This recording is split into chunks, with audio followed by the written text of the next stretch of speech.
Explain what Titans of Space is and tell us what features it has. So Titans of Space is a tour of the solar system. And then after that, you get to go see how big other stars are out in our galaxy. And it takes inspiration from those infographics that go around on the internet that shows you, here's the sun, here's this giant star, here's this even bigger star, and it just keeps going and going and going and going. And it just, at the end, it leaves you feeling like a worthless speck.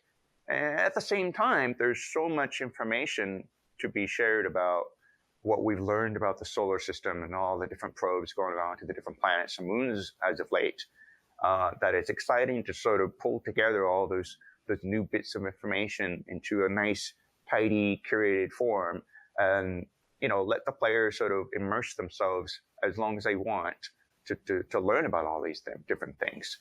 There's different things you can do at each tour stop as you're going around. There's other modes that kind of let you compare things and get a really good sense of their size compared to other things. And so I've tried to make it so that it's sort of like a little bit of a playground at each tour stop where you can kind of do different things. And along the way, you would just accidentally learn all there is to know about the solar system. When did you first start VR development, and why did it hook you? That journey started way back with the DK1 Kickstarter. It was taking many months for it to arrive at not my doorstep because I was one of the last ones to back it. So, my mind was racing and I was just brainstorming about what I could do with that before I had ever tried it. And so, I was like, I was a big fan of space. I've seen those infographics going around about the sizes of the suns, the different stars next to each other and stuff. I wanted to kind of see for myself. And so I started building something, playing with Unity. That was my first time playing with Unity, really. But, I'm already a seasoned software engineer for many years and whatever, but I was able to bring over some of those things. Anyway, so it all sort of gelled together and just kind of worked out really well. I put out something that just sort of happened by accident. It was something I wanted to do for myself, but then I kind of polished it up a little bit, just kind of wanted to pass on a little bit of what I learned about the solar system to other people, because a lot of things have been happening in space exploration. So that thing took off. I tried to get it on the Oculus Share, and I was rejected because the reviewer said that, you could see some sort of sparklies off in the distance where the asteroids were. And that was good because, it sort of caused me to up my game and think about what kind of quality I expected out of myself. And so from there, the journey just sort of snowballed because all these headsets and platforms are just coming out left and right. And it was always like just a little bit more, push myself a little bit more to get to that new thing. And I don't know, it's never ending almost. There was DK2 in 2014, and then there was the pathway to CV1. Then there's Gear VR, Oculus Go, Oculus Quest. There's all these headsets, and I remember myself around the time Oculus Go was coming out being super excited for that headset and thinking that it was going to unlock a huge market. And in many ways, it has. There's a lot of people that love Go, but it's also not enough to support a lot of people. And I want to kind of understand that journey of sort of seeing each of these headsets come out for you and whether you expected the market to be bigger than it was. Here we are in 2020. Well, I'm not coming from app development on some other platform, for like mobile or desktop PC. So I really didn't have a frame of reference of how big user bases could get. So it was always, oh my gosh, I got 200 downloads from the DK1 days to, oh my gosh, it's 200,000 now, to Gear VR, the free version of Titans of Space that was on Gear VR initially, got 500,000. So over time, my expectations of the size of the user base goes up, and I'm always surprised though. I was just looking at the numbers for Quest, and I'm surprised again. I think things are getting better. Every time new moves are made in the industry, it'll just get better and better. I'm wondering if you ever thought about stopping development though along that path, and what figured into those decisions? If I didn't have a day job, yes, I would have, because I would have been trying to find something to pay the bills and all that stuff.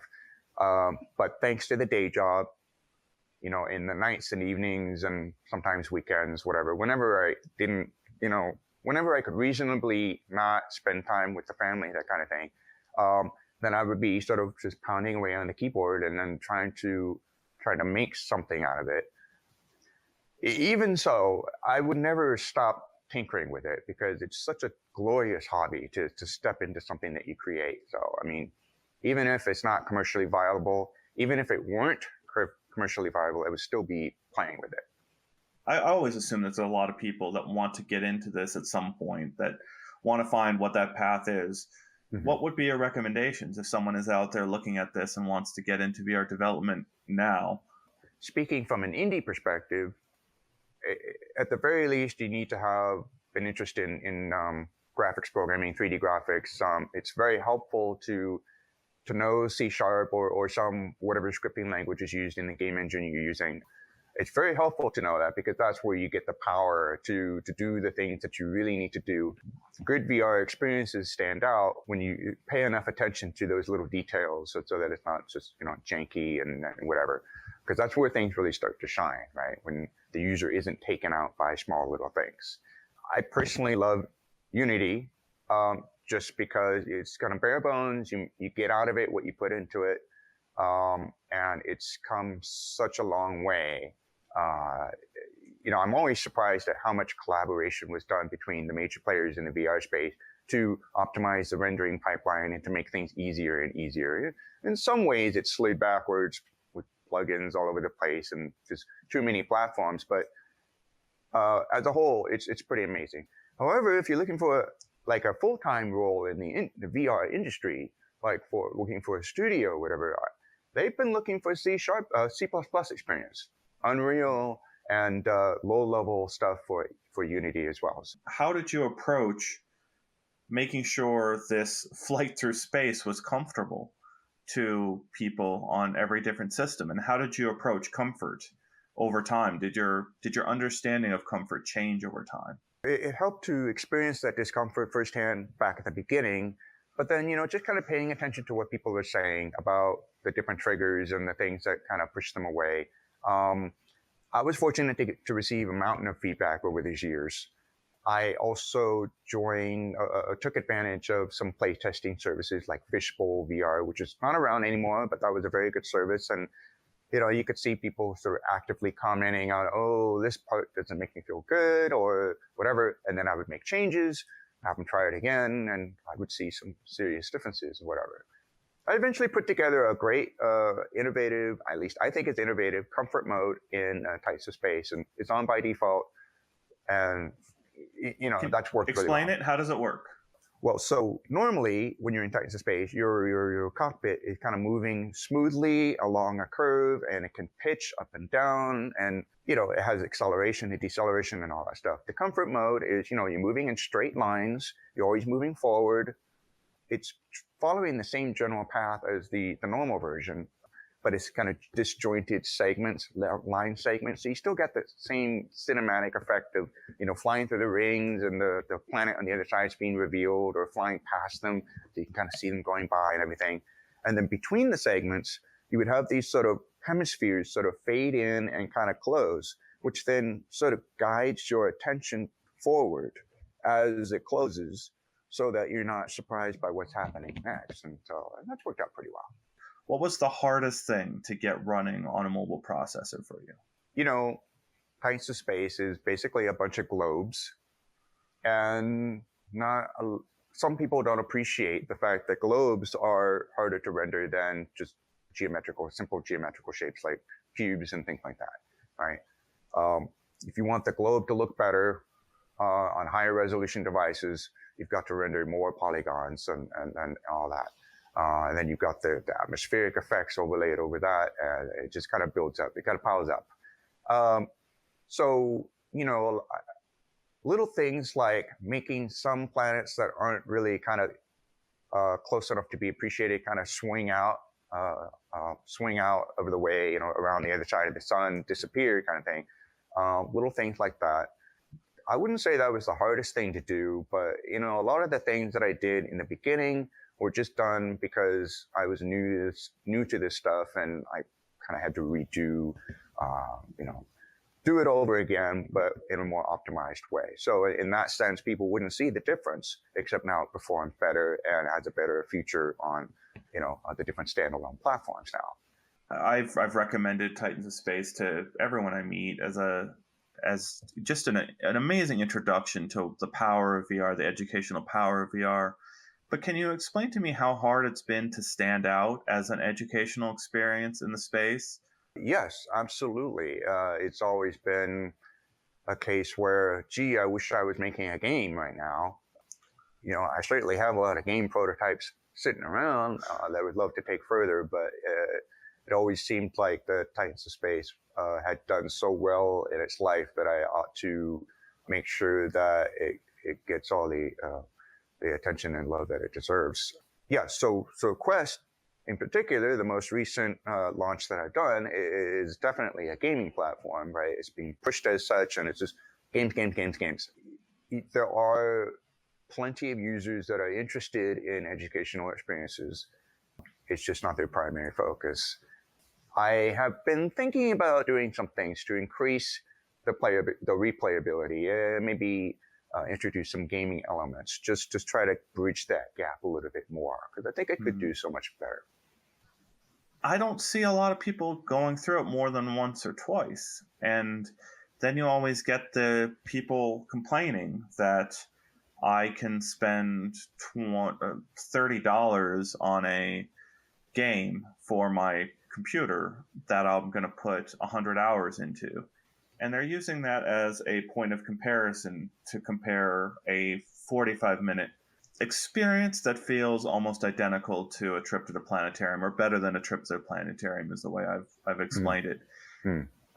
Has that sort of figured into your design, that kind of struggle of making this case for people? Do you get frustrated by people sort of looking for multi-hour?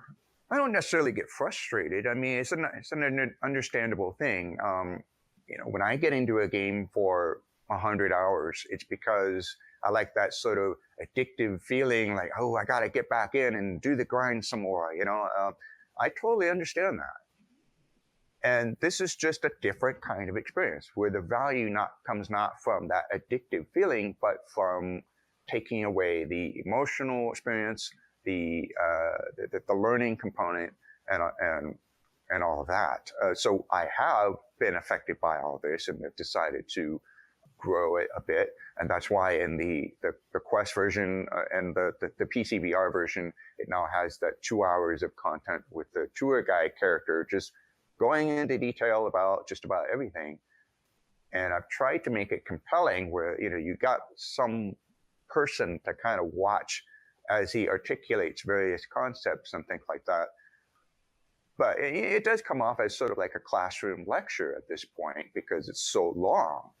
And so, some people are showing their appreciation for it. Like somebody said, oh my gosh, I sat through all 3 hours of that. This was a wealth of information, awesome.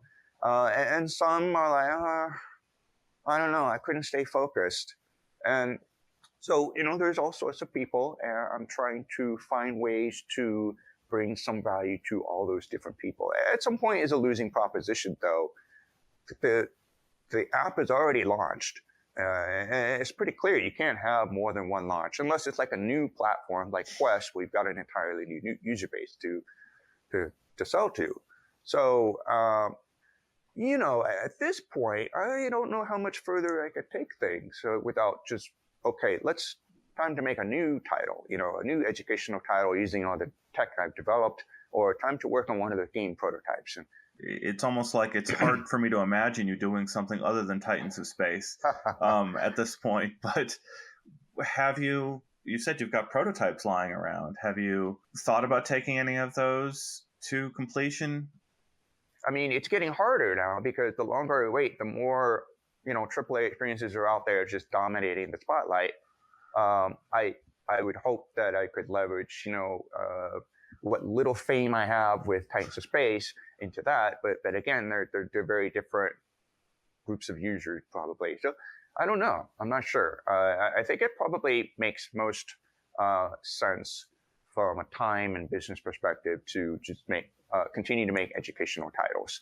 Because I've also been trying to get Titans of Space into schools. I mean, it's already been in some schools unofficially, but I'm talking about at larger scales where, it's starting to kind of pick up and everything. So I'm working on that now. And depending on how that goes, that will decide whether I, go with my game prototypes or continue making educational titles.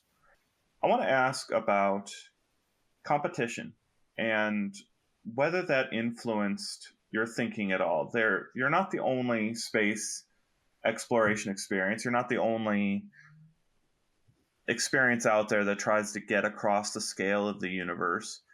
Did these things ever come out and influence you, scare you, affect your thinking at all? I pay close attention to them, and I want to make sure that I'm delivering some kind of value that they're not, right? I want to stand out in some way. Back in the early days, Solar System Explorer, which became Discovering Space, that came out, that was primarily about flying a spaceship around the solar system. And then you would have a little bit of a readout and all that stuff. And it was very cool and everything. So I was actually already thinking about doing a free flight mode in like a spacecraft thing. I have prototypes out there on YouTube or something. But after that came out, I was like, okay, well now I need to go a different route.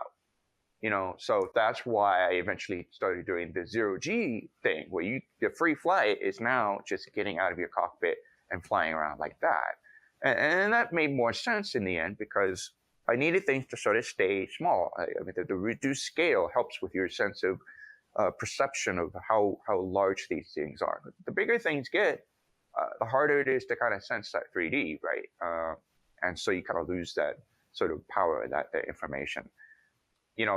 One of them had like little points of interest on their planets and things like that. Okay, I got to do that now. I gotta do that. And so along the way, I would just figure out things to do that, trying to do better than them, of course. So I've taken it as motivation, really, to do better. Did you feel stressed that you didn't get onto Quest at launch, like, in the first month or two? Or were you were there, so you had your Go and your Gear VR versions out there. It seems like it was a no-brainer to put it on Quest. What sort of kept you to the end of the year there? The thing is, there's nothing that's an early access on the Quest, right? It's all finished experiences, whatever. And I was still in the middle of producing all those tour guide performances for all the different tour stops. And that was taking me a long time to do. So you've got to research, write, subtitle, record, and all that stuff. And I was constantly losing my voice and having to drink water, and it was terrible. But finally got it all done. And there was just so much more to do from a housekeeping standpoint of, making sure that you pass Oculus QA, and there's all these different things that you've got to really get done right. And, as I said, I've been kind of learning about all the stuff along the way, marketing and user experience and all that stuff. So I've been just trying to one-up myself at every point for everything. And so that naturally takes quite a while if it's just you. How big is your user base on Quest, and how does that compare to previous platforms at this point here, where we are in early 2020? If I look at my lifetime numbers for PVR and Go, and then compare it to my lifetime numbers for Rift and all this PC VR headsets, those numbers are about the same. Lifetime numbers. Quest numbers are on track to surpass those in its first year. So it's definitely taking the spotlight in the sense of, okay, which platform should I develop for? Which should I focus on? Whatever. Definitely has taken the spotlight. And I have barely even cracked the top selling list. I cracked it a little bit in the beginning, and then it fell right off.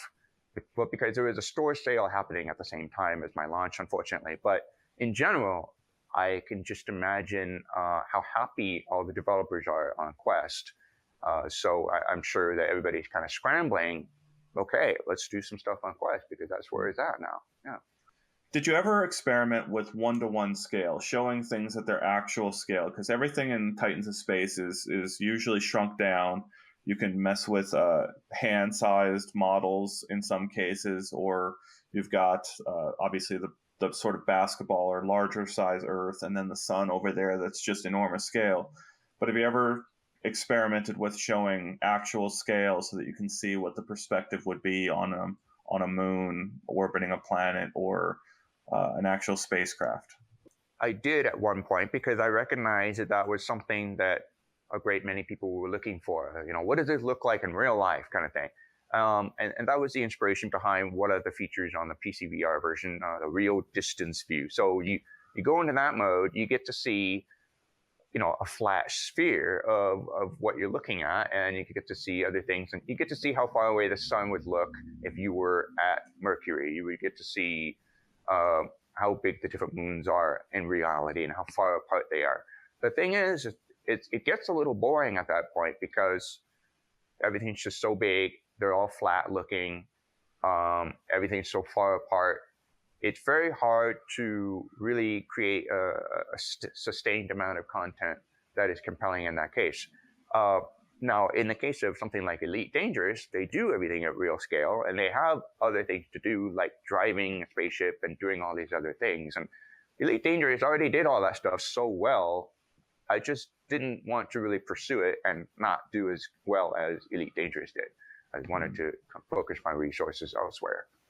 Makes perfect sense. Thank you so much for joining us today, and congrats on Titans of Space. It's been an amazing journey to watch the development of this program from its days on Oculus Share to its days on Oculus Quest, available on a completely standalone headset. It's an amazing journey, and thank you so much for the education and the mind-blowing experiences. It's one of the first things I put on people's heads. Wow. Well, I appreciate it. Thank you very much for having me.